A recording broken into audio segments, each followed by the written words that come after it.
हमारे एक चाचा थे रामनरेश सिंह मुखिया, उनका 14/10/91 को मर्डर किया गया एक कृषि के कार्य के दौरान। और उसमें हम जो खड़े हैं, हमको भी गोली लगी हुई है, काउंटर हुआ था, हमारे जांग से दोनों को छेदते हुए गोली निकली थी। 40 फोर्स BMP 1, BMP 10, BMP 9 जिला बल भी रहा करती थी, अधिकारी भी 2-3 रहते थे सुरक्षा में। अच्छा सर, किसके शासनकाल में आपके साथ इस तरह का अत्याचार किया गया इस गांव में? उस समय तो लालू जी की शासन चाहते हैं कि बदनाम करनी और कटनी में अंतर रहेगा तो बदनामी होगी।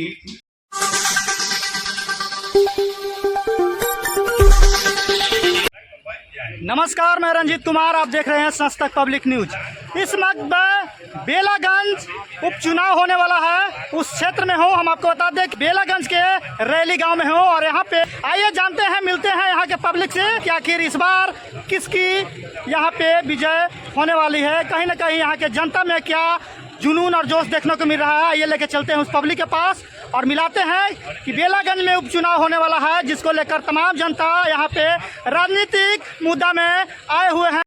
तो आप देख सकते हैं कि हम बेलागंज प्रखंड में आए हुए हैं और यहाँ पे उपचुनाव होना है, जिसको लेकर तमाम राजनीतिक मुद्दे गरमाए हुए हैं। तमाम पार्टियां के नेता यहाँ पे प्रचार प्रसार करने में जुड़े हुए हैं। आइए हम इस गांव में पहुँचे हैं और इनसे जानते हैं कि आखिर यहाँ की समस्या क्या है जनता के लिए। कहाँ से बोल रहे हैं सर? हम रैली ग्राम से बोल रहे हैं। अच्छा, क्या कहेंगे? हम कहेंगे, मैं कांग्रेस प्रखंड अध्यक्ष हूँ। अच्छा सर, अभी आपने बताया कि हमारे छत के ऊपर में यहाँ पे BMP और 3 दरोगा इसके हम लोग के निरीक्षण में यहाँ पे रहता था। आखिर क्या दिक्कत है वहाँ पे? क्या समस्या था? नक्सल प्रभावित एरिया रहा। हमारे एक चाचा थे रामनरेश सिंह मुखिया, उनका 14/10/91 को मर्डर किया गया एक कृषि के कार्य के दौरान।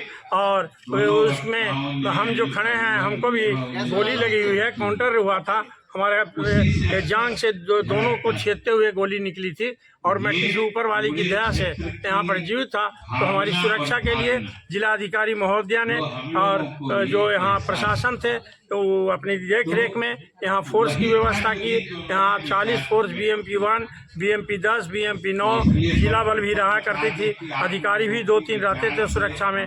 लेकिन शंकरन साहब ASP के रूप में यहाँ बेला थाना ज्वाइन की और एक अखोरी साहब DSP थे। उनकी अहम भूमिका इस स्थान पर नक्सल को हटाने में रहा, नक्सलियों को शांत करने में रहा, सौहार्द वातावरण बनाने में रहा।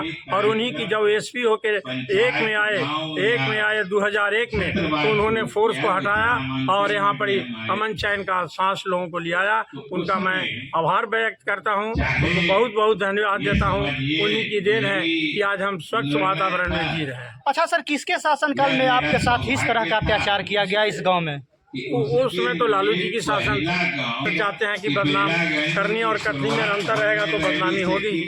ये उग्र प्रभावित क्षेत्र रहा है और ये हमारा गांव जहानाबाद के सीमा पर सटे हुए है और हम इसके भुक्तभोगी हो चुके हैं। यह गांव बहुत इसको परेशान किया गया। तो उग्रवाद के समय 6 साल खेती को बंद किया गया, तो पर भी अपने साहस बल के साथ किसानों ने काम किया और अभी अपने बाल बच्चों का भरण पोषण किया।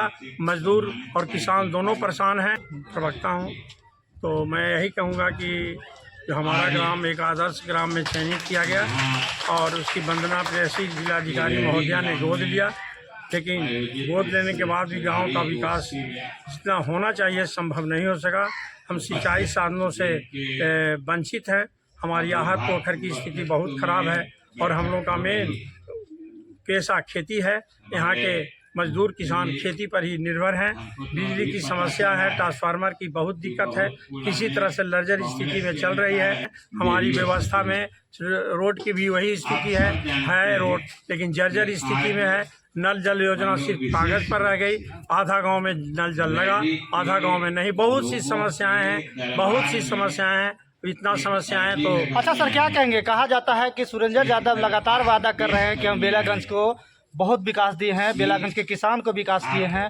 इस पे आप क्या कहेंगे? न किए हैं, क्या किए हैं वो तो क्षेत्र में भ्रमण आप भी कर रहे हैं और करने से पता आपको चला होगा, देखने से भ्रमण के दौरान कि क्या कमी है क्या नहीं कमी है। वो कहने से नहीं, करनी और कथनी में अंतर है। तो करनी और कथनी में तो अंतर नहीं होनी चाहिए।